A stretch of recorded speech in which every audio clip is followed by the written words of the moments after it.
It's my belief that tales of revenge have a hurdle to overcome that is distinctive to their own subgenre. Stories about revenge have the potential to be some of the best out there, but when they're done poorly, the flaws become glaringly obvious. It's so easy for someone to look at a poorly written revenge story and make the claim that the character motivations are uninspired, boring, or unrealistic. On the other hand, if the writer or writers try too hard to hammer in the reason as to why revenge is necessary, the story can feel unrealistically cruel. I have 4 different revenge-based anime/manga that I'd like to talk about today, so hopefully you'll indulge me as I try to explain the unique struggle of getting an audience invested in a revenge plot.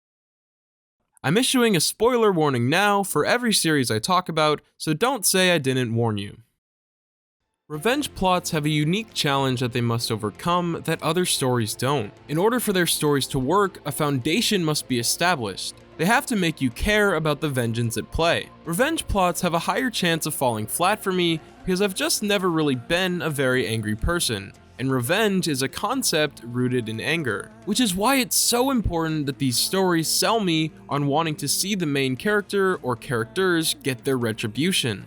I want to first talk about a revenge story that I really like and that everybody already knows about. Berserk is one of the best revenge plots I've ever consumed. For those who don't know, Berserk starts by introducing us to the Black Swordsman, Guts, in the Black Swordsman arc. The Black Swordsman arc is the first 7-ish chapters, if I remember right, and I'll be honest, I hated it. I thought Guts was too stoic, too cruel, and generally uninteresting. I didn't understand why he did the things he did, and his motivations were unclear. However, everything changed when the God Hand were introduced. All of a sudden, there's this mysterious man that Guts calls out to with expressions of pure rage painted on his face. For the first time, the series piqued my interest. Guts finally shows some kind of emotion, anger.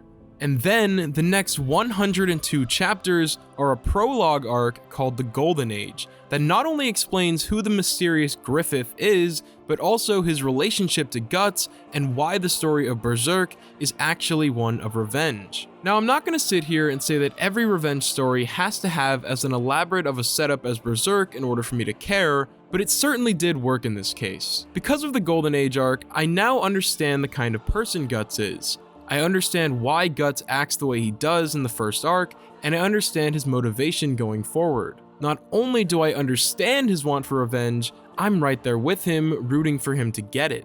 There's now an emotional, interpersonal core to Guts' motivation. It should be stated that there's a difference between understanding and caring. Cyberpunk Edgerunners was the talk of the town in the fall of last year. Getting straight to the point, I did not like it nearly as much as other people did, and in this video, I'm going to be mostly using it as a point of comparison for things I don't like about revenge stories. I felt like the whole show was soaked in this bitter, angry at the world energy. If that's what they were going for, then they definitely succeeded, but that's just not my vibe. On an objective scale, I can appreciate the level of quality in the production, but I just couldn't really get behind the character of David or his motivations. David never takes a step back and thinks about what he's doing. He's so blinded by his want for revenge that his life goes completely haywire. If this is meant to be a cautionary tale, as to say, don't lose yourself to your anger, then that's fine, I guess, but I got kind of frustrated and honestly kind of bored watching David just go, "I'm built different" the whole time. In comparison to Berserk, Cyberpunk probably would have worked better for me if David was a more fleshed out character. I understand David wanting to get revenge because his mother was unfairly killed, but it doesn't automatically mean that I care. This is what I meant when I said that there's a difference between understanding and caring. Storytelling is complicated because things that are tragic when they happen in real life don't carry the same weight when written into fiction unless executed properly. If this were a true story about a real person, then there's an inherent level of tragedy to it. But since it's completely fictional, my natural response is, why should I care? It was still a fine enough show with gorgeous animation, a nice soundtrack, and a beautiful Studio Trigger art style. But in this case, the revenge aspect really dragged it down for me because I just wasn't invested in David.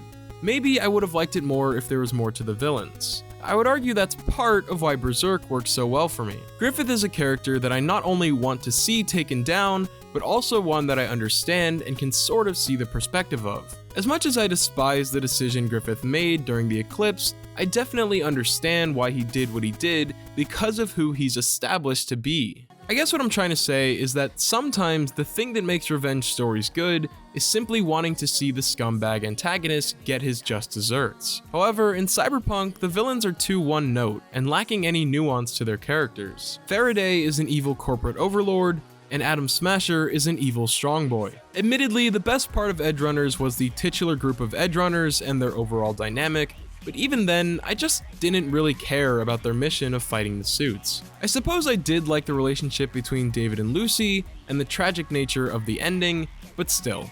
Overall, I think the pure, angry vibe that this show is rooted in just rubbed me the wrong way. This next one only has one episode so far, but if you've seen it, then you know that it's great. Oshi no Ko has an hour-and-a-half first episode, and it's incredible. For those who may not know, Oshi no Ko is a brand new anime that begins with a prologue that sets up the main story. Watching this felt like watching a really good movie, and then when it ended and revealed the revenge aspect of the story that I did not see coming at all, it sort of scared me. I am super interested in seeing where this story goes next, but I'm a bit concerned that it's not going to live up to that first episode. However, I do already feel that Oshi no Ko has done a much better job getting me invested in the revenge plot than Cyberpunk. I'm not fully convinced that it's possible to watch that first episode and not think, yeah, somebody's gotta pay. The episode does such a great job of humanizing Ai Hoshino that when she's attacked, there's a horrifying sense of reality to it. Ai's death scene feels scary. Scary in a sense that this kind of thing happens in real life. Not to mention that it's just ridiculously sad. After experiencing what the kids just went through, you're on the same page as Aqua. It makes you feel cheated the same way that Aqua and Ruby do. Before the hypocrite allegations begin, I think there's a notable difference to be made here. When talking about Edgerunners, I stated that the plot being rooted in anger was the reason I couldn't get into it. You may want to call me out, saying that Aqua's want for revenge is also through anger. However, there's a much different feel to these plots. I really don't know how to explain this in words. If you've seen both of these shows, then you might get what I mean, but there's a vibe to them that's so different. It's hard to even convey my thoughts because when I think about it, Aqua and David are so similar. Their revenge is both motivated by the unfair deaths of their mothers, and yet for some reason, they feel completely different to me. I know David loves his mom, and I know that his want for revenge is probably the same as Aqua, but I can't help but feel like one show conveyed this better than the other. I almost forgot to talk about this show, but another revenge story you may have heard of is one called Attack on Titan. Attack on Titan has never been one of my personal favorites, but it's pretty undeniably great. In Attack on Titan, there are a lot of characters gunning for revenge, but most of all is our main man, Eren Yeager. When you compare the two protagonists, Eren Yeager and David Martinez aren't so far off in terms of origins. Both are motivated by losing everything and watching their mothers die. Wow, actually, I guess all three of them have that in common. The difference that separates these two are the emotional reactions that they have. Eren responds to these traumatic events with frustration and anger, sure, but also a lot of crying. Sadness is deeply rooted in Eren's character. Tears flow for the pain, despair, and feeling of helplessness that he felt on the day that Shiganshina fell. His facial expressions say it all. David, though, responds to his trauma with anger and stoicism. Like I mentioned earlier, I've never been a very angry person, so I really can't relate to David. Bottling up emotions, sure, it's something that every guy has probably done just out of growing up in society.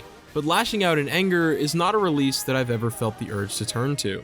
So whereas Eren's reactions help humanize him to me, David's actually do the opposite. The longer we go without seeing any kind of emotional response from David, the less relatable he becomes to me. To put it plainly, I care about Eren's story because of the vulnerability we see from him. Vice versa, I don't care about David's story because of the lack of vulnerability we see from him. Ultimately, Attack on Titan is slowly but surely heading towards the message that revenge is pointless and doesn't get us anywhere. We see it happen in real time when Gabi and Falco are forced to realize that the island devils are just people. Gunning for revenge, especially in a political climate like theirs, only results in death and sadness. I haven't read the manga, but hopefully Eren will come to that realization as well. Watching the characters realize this overarching idea that revenge is never worth it is a huge part of why we get invested in the first place. Will the characters realize it before they've committed to acts that they can't come back from, or will they end up like David and Eren? So, we have one example that gets us invested in its revenge plot by fleshing out the character dynamic between the two yin and yangs that the story is about. We have another example where the story gets us invested in its revenge plot by spending a fair amount of time creating a lovable character and then having horrible things happen to her, therefore making us feel the need for vengeance and for justice to be brought. In the case of Attack on Titan, I became invested in Eren because of the emotional response and vulnerability we see from him during and after experiencing trauma. And in Edgerunners, we have a story that gets people invested by having a series of tragic events throw the protagonists into a catatonic state of blind rage where thinking rationally and being concerned for oneself goes out the window. While I'm sure that there are plenty of people who can relate to that last one, I cannot. All of these are valid methods of getting an audience to care about a revenge plot. I'm not going to say that one method is better than another objectively, but personally, I have my own bias. I'd take an Oshi no Ko or Berserk approach over Cyberpunk's any day. I think devoting time to building the foundation for revenge is what works best for me. Furthermore, what I've come to realize is that while all revenge is rooted in anger, having that anger be tied to other feelings like love and sadness is really important to me when telling a story. Even more so is that is portrayed efficiently to the audience rather than it being implied. I wasn't a big fan of Edgerunners, but it won Anime of the Year at the Crunchyroll Anime Awards, so I know I'm in the minority on that one. This video is surely a bit different from my normal scripts. I usually write them like essays with an overarching thesis statement, but this time I kind of just wanted to freestyle my thoughts about a certain topic. Next time, I'll probably end up returning to my usual style, but for now, this has been my look at revenge plots in anime and manga. Thank you so much for watching.